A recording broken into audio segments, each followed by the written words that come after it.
ప్రముఖ సినీ నటి శ్రీమతి సంగీత గారి ప్రారంభించారు. IVF చికిత్సలో 25% భారీ discount, free doctor consultation, free ultrasound scan. 49 అంటే సంతానం, 49 అంటే సంతోషం. మనకి శనివారం నుంచి ఇతమైన ప్రభుత్వంగా ఎవడు వచ్చి పట్టించుకోవట్లా.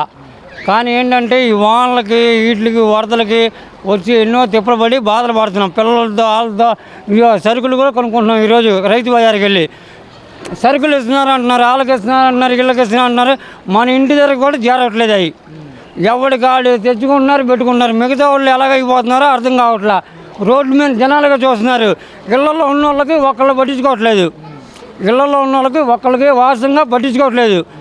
ఏ రాజకీయ నాయకులు వచ్చి ఇంటింటికి గుమ్మం కూడా వచ్చి ఎవరు రావట్లా, మీ పొజిషన్ ఎలా ఉంది, ఇంట్లో మీకు సరుకులు అందుతున్నాయా అందట్లేదా అని వచ్చి అడిగేవాడు వెళ్ళేవాడు. చంద్రబాబు నాయుడు గారు కూడా పర్యటించారు కదా.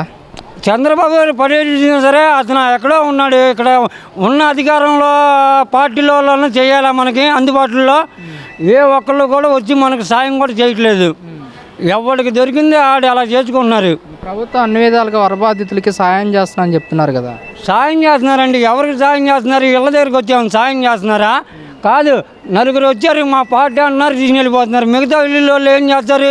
పిల్లలతో ఉన్నవాళ్ళు నడుస్తారా నీటిలో? ఎవరు నడవడు కదా. ఇప్పుడు పిల్లలతో ఉన్నవాడు ఎవరు నడవడు నీటిలో. ఏదో ఒకడు వస్తే ఆ ఒకటి వల్ల నలుగురు ఇంట్లో అలాగా ఇంట్లో ఉన్న వాళ్ళు అందరూ అలా ఆగిపోతున్నారు. ఇళ్ళ దగ్గర వచ్చి సమస్య తెలుసుకోవట్లేదు ఎవరు. ఇళ్ళ దగ్గర వచ్చి సమస్య అనేది ఎవరు తెలుసుకోవట్లేదు. ఈ రోజుకి వచ్చి ప్రతి ఒక్క ఇంటికి వచ్చి ఇన్ని షిప్పులు ఉన్నాయి, ఇన్ని పడవలు ఉన్నాయి, ఇంతమంది పోలీసు వాళ్ళు ఉన్నారు.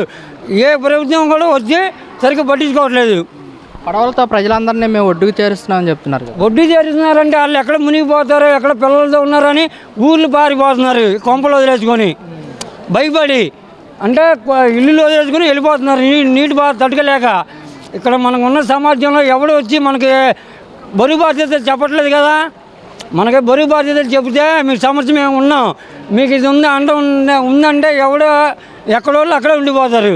అన్న, మీకు ఫుడ్ కానీ మంచినీళ్ళు కానీ అలాంటిది ప్రభుత్వం నుంచి మీకు ఏమన్నా అందుతున్నాయా? మాకు ఫుడ్ అనేది అందుతుంది. వాటర్ అనేది లేదు, కరెంట్ అనేది లేదు. వాటర్ అనేది లేదు, కరెంట్ అనేది లేదు. అయినా సరే పిల్లలతో అలాగే పండుకుంటున్నాం. నీటిలో బాధపడి అలాగే పండుకుంటున్నాం. కానీ వచ్చి సమస్య అడిగినాడు ఎవరు లేడు ఇంటి ముందుకు. మా డబ్బులతో మేము కూరగాయలు కొనుక్కుంటున్నాం, మా డబ్బులతో మేము చేస్తున్నాం. కానీ తప్పించి మాకు వచ్చింది కానీ పలానా సరుకు అనేది ఇంటి దగ్గర కూడా ఇవ్వట్లే. ఎవరికాళ్ళు పైన హెలికాప్టర్లు తిరుగుతున్నాయి, అన్నీ తిరుగుతున్నాయి. పైనుంచి పడతారు నీటిలో. దేనికి పనికి వస్తాయి? నీటిలో పడితే నలుగురికి ఉపయోగపడేది. జమ్మండి నలుగురికి ఇస్తే ఉపయోగపడుతుంది. అది డ్రోన్ ద్వారా మేము అందరికీ భోజనం అందిస్తున్నామని చెప్తున్నారు కదా. భోజనం అందిస్తున్నారంటే రోడ్డు మీద చుట్టుపక్కల వాళ్ళకి వాళ్ళకి ఇస్తున్నారు, కానీ ఇళ్ళ దగ్గరికి వాళ్ళకి ఇవ్వట్లేదు కదా ఎవరికి. అంటే బయట ఉన్న వాళ్ళ వాటికే అందుతుంది, లోపల ఉన్న వాళ్ళ దగ్గరికి రావట్లేదు అంటున్నారు మీరు. లోపల ఉన్న వాళ్ళకి సమాజంలో వాళ్ళు ఎంతోమంది ఇళ్ళల్లో బాధపడుతున్నారు. కరెంట్లు కూడా లేక ఏంటంటే బయట ఏ టైం ఎట్లా ఉంటుందని రాక చాలా ఇబ్బందులు పాల్పడి కరెంట్లు లేక కవర్తులు కూడా లేవు. ఈ రోజు మనం అంటించుకుందామంటే కవర్తులు కూడా లేవు. ఏ కొట్లు లేవు. అలా ఉన్నాయి పరిస్థితులు. కవర్తులు కూడా లేవు మనకి. ఇది వరద ఎలా వస్తుంది, వర్షం వస్తుందని మీకు హెచ్చరిక ఏదన్నా జారీ చేశారా? మాకు పార్టీ తరపు నుంచి ఎవరు జారీ చేయలే. ఏంటంటే తుఫాను ఉందని కానీ చుట్టుపక్కల వాళ్ళు అనుకుంటున్నారు ఇంకా 4-5 రోజులు తుఫాను ఉండొచ్చు. 4-5 రోజులు ఇంకా తుఫాను ఉండొచ్చు. సమస్య ఎలా మారితే మేము చెప్పలేము. అది మీరు జాగ్రత్తగా మీరు ఉండండి అంటే కొంతమంది ఇల్లులు వదులుకొని వెళ్ళిపోతున్నారు. అంటే ప్రాణ రక్షణ కోసం. దానికోసం అనేది మమ్మల్ని మాత్రం ఎవరు పట్టించుకోవట్లేదు. కాదండి, గత 20 సంవత్సరాల్లో ఎలాంటి వరద వచ్చిందంటే మీరేం చెప్తారు? వచ్చిన దాఖలాలు ఏమైనా ఉన్నాయంటారా? మాకే గత 20 సంవత్సరాల క్రితం ఇలాగే వరదలు వచ్చినప్పుడు వైఎస్ఆర్ రాజశేఖర రెడ్డి వచ్చి ఇలాగే హెలికాప్టర్లో మొత్తం అన్ని సార్లు తిరిగాడు. అన్ని సార్లు తిరిగి ఇంటింటికి 1000 రూపాయలు, 5 కిలో బియ్యం, చింతపండు, ఉప్పు అన్నీ ఇచ్చాడు. ఈరోజు మాకు ఇచ్చిన వాళ్ళు కూడా లేరు.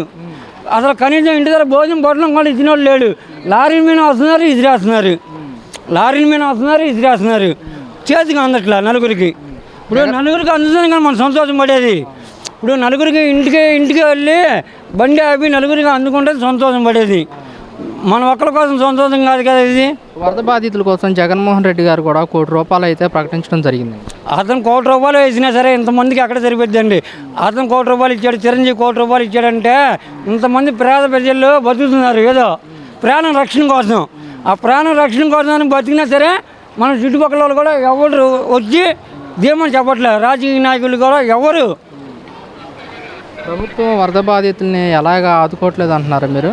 అసలు ఎవడు ఆదుకోవట్లేదండి. మీరు చూడండి, మీరు కళ్ళతో చూడండి.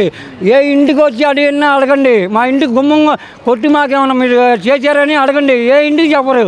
రోడ్డు మీద నడిచే వాళ్ళకే అది తింటారు సార్. ఎవరైనా సరే ఇంటి దగ్గర చేరుస్తారా? చేస్తారు.